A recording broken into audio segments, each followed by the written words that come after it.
What's going on, everyone? It's Ben from YGO from Zero, back with another Retro Yu-Gi-Oh video, and this is going to be another one of my discussion videos. It's been a while since I made one of these, but a commenter asked me on one of my live streams to sort of talk about this topic, and I found an interesting one, so I figured I'd dive into it. And the topic today that we're going to talk about is reverse power creep in Yu-Gi-Oh! Now, you might not be aware of what reverse power creep is, because the general sort of discussion around Yu-Gi-Oh! Is about power creep. You know, the forward power creep, right? And, you know, we're all familiar with this story, right? Maybe you started playing at the beginning of the game where you're just throwing down normal monsters like Lejin, Mystical Genie of the Lamp and stuff, and that gets over a Battle Ox or a Neo. And you're like, oh, it's pretty fun. I'm just, trading monsters back and forth. All that I care about really are the attacks and defense and things like that. But then Metal Raiders comes out the next pack, and you start getting some good effect monsters. And you're like, oh, okay, I've got Sangan, Witch of the Black Forest. I've got some better effect monsters that I can use in my deck, some more powerful traps, some more powerful spells that I can put into this thing, but it's still relatively the same game. I'm still on board. I like this. I'm going to keep playing and stuff, and some more packs get released, some more powerful cards get released. Then you get even more powerful monsters down the line. You get things like Jinzo, which are big, beefy guys that also have really powerful effects. This shuts off all traps, and you're like, wow, that's a really good card. Man, this game's gotten a lot stronger than it was in the beginning. But, it's not the biggest jump ever, right? It's still pretty fun. I still recognize it compared to what it was at the beginning. And so, I'm enjoying myself. I'm having fun. I'm into it. And you just keep playing the game and stuff.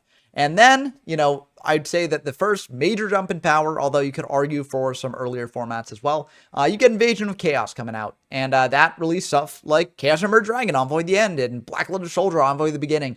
Insanely powerful boss monsters that could be brought out with little to no effort, and it increased the pace of play a lot. It basically made a tier 0 format, and it was sort of a level of power that people were not excited about. People have been playing with power creep for a bit, the power of the game going up over time, cards getting better overall, having to replace your older cards with newer cards as the meta shifted. But the major influx of power in Invasion of Chaos just threw the whole thing out of whack. And so people were like, you know what? This is actually too much. I don't like it anymore. Something needs to be done, right? And of course, the thing that was done was a ban list, right? Even though the card pool in Yu-Gi-Oh! Is generally always growing, ban lists are a great way to restrict that card pool to get rid of problematic elements. And that ban list actually reduced the power level of the game. Got rid of things like Chaos Armored Dragon, things like Raigeki, just very, very powerful cards with very, very little downside to play. Got rid of a lot of those cards. And that made the game actually weaker than it was when Invasion of Chaos was released and people were able to play with those cards. And we actually got a period that a lot of people really enjoy. We got Warrior format immediately after Chaos format, which, I really enjoy Warrior format, but it's not the most popular thing out there. But, the one that everyone knows, GOAT format, that came out right after Warrior format, and you could argue it's still in the shadow of, the Chaos monsters running around, right? This was a Yu-Gi-Oh! That, not many new powerful cards have been released since the Invasion of Chaos era, but things have been banned. The card pool had been sort of regulated a bit to get to a point where it was really, really healthy and people really, really enjoyed it. And that's why GOAT format is one of the most popular retro formats to this very day. It's still a very, very popular format, still a very, very good format as well. And part of that is because it falls in that valley of reverse power creep when they're really starting to course correct from where the game had headed. And, was it the fact that it was basically sort of a reflex action on the part of the community to be like, oh, now we're not dealing with crazy stuff. Now we've got a format where people aren't just throwing down CDs, winning the game out of nowhere with a Yadalock and stuff.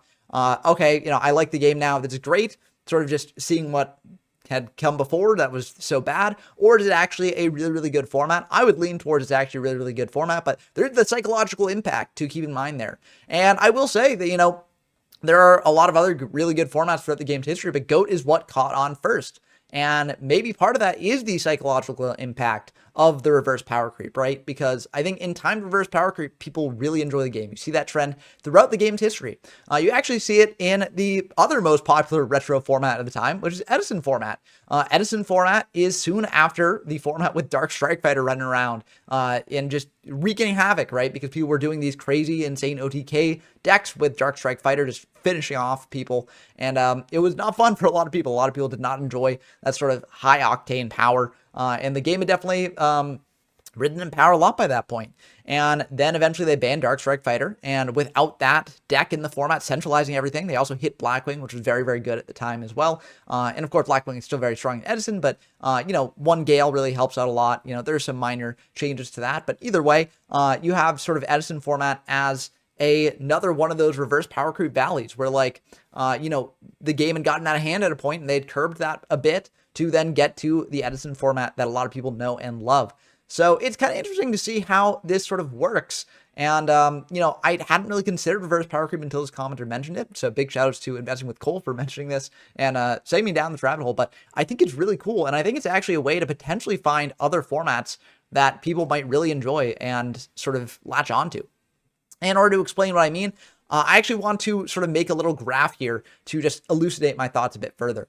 I'm using Microsoft Paint here. Now, I'm not the best painter, but hopefully this graph will be able to sort of help, illuminate my thoughts here. So we're making a graph. We're going to have power on the y-axis, and we're going to have, sorry for my terrible spelling. We're going to have power on that y-axis. We're going to have time on this x-axis here. And so we're going to just chart the sort of power level of the game over time. So if we start out at the very beginning, and we start out before the first ban list, the power is like up here somewhere because you've got triple Raigeki, triple Dark Hole, like a ton of crazy stuff running around. We start out at the first format, right? Power level probably around like down here. You're just playing with like normal monsters and things. But as time goes on, you get like an increase in power level. It's just a sort of a shallow rise for the most part. And then let's say when you reach like Invasion of Chaos era, it's a major spike. The power level spikes like that, right? It's a big steep climb. And people do not like that massive increase in power level there. So at this point, they're very frowny face. Like this is the limit of power, right? Right here, they've reached the point where the game is too powerful and no one can enjoy it anymore.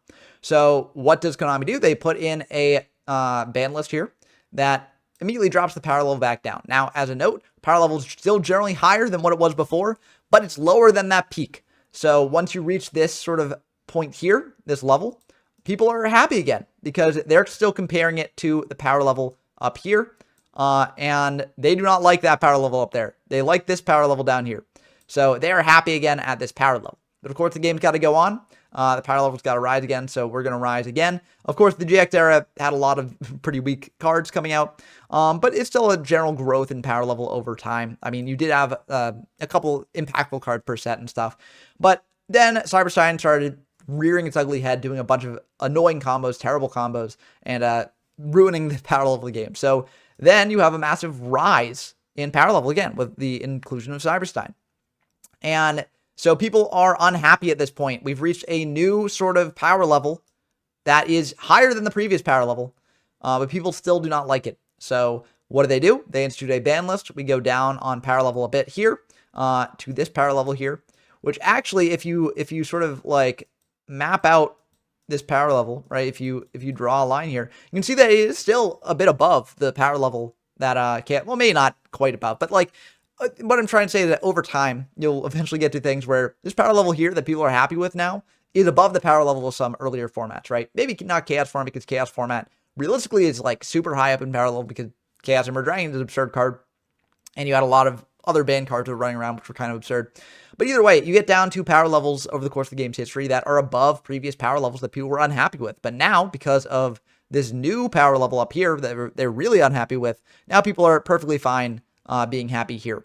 And this sort of new valley here, which not many people play in, but it's very popular among certain niche communities, is Chimeritic format. That's a format that's I've recently explored on the channel, and people really, really enjoyed it. After covering a lot of Stein content, people really love Chimeritic format, which makes sense because it actually is a healthy format. It's a fun format, and the power level is down from where Stein format was. And a lot of people view that as one of the better formats in the GX era. So again, we've sort of seen that in this valley, there's a really good format hiding there. And not many people have latched on to Chimeritic format now, but I do think that could change in the future because I think it is a very, very good format and people should explore it more. But again, like over time, you get this rise up again. We're rising in power level, and eventually you reach a point. I would say probably around like when Dad Return becomes really problematic, that like you get another rise in power level. And of course, like things are going to adjust further here, but I haven't reached the early 5Ds era, so this isn't quite as precise as it is beforehand. Although, as you can see, I'm just sort of freehanding this graph, so it's not a mathematical sort of thing. It's more like qualitative than quantitative here. But, again, you get to points where there's just sadness at the power level because the power level spiked too high, and then they lower it down. But they generally don't lower it below what the power level was before. And then people are happy here at this power level. And then we just keep doing this rise. We keep doing this dance. We keep sort of over the course of the game's history, along that sort of path. But I do think that, you could argue oh, it's psychological that people like this sort of valleys here. But over time, I think given the retro formats that become popular, the valleys do sort of show that there's stuff to be found there. And maybe if you're looking for a new retro format to latch onto, maybe one that people have not seen before, maybe those valleys are places to look. Now, of course, that's not always the case, right? You look at Tengu Plant and Hat format, and arguably those are not in these sort of valleys, right? You could argue the Tengu Plant is actually an increase in power level because you get the introduction of disease monsters, really.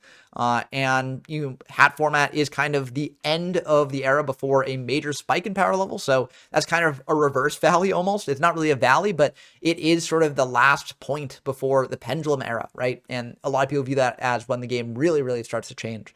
So, of course, again, not every format will fall into this pattern, but I do find it very interesting that over the course of time, I think this general trend has held.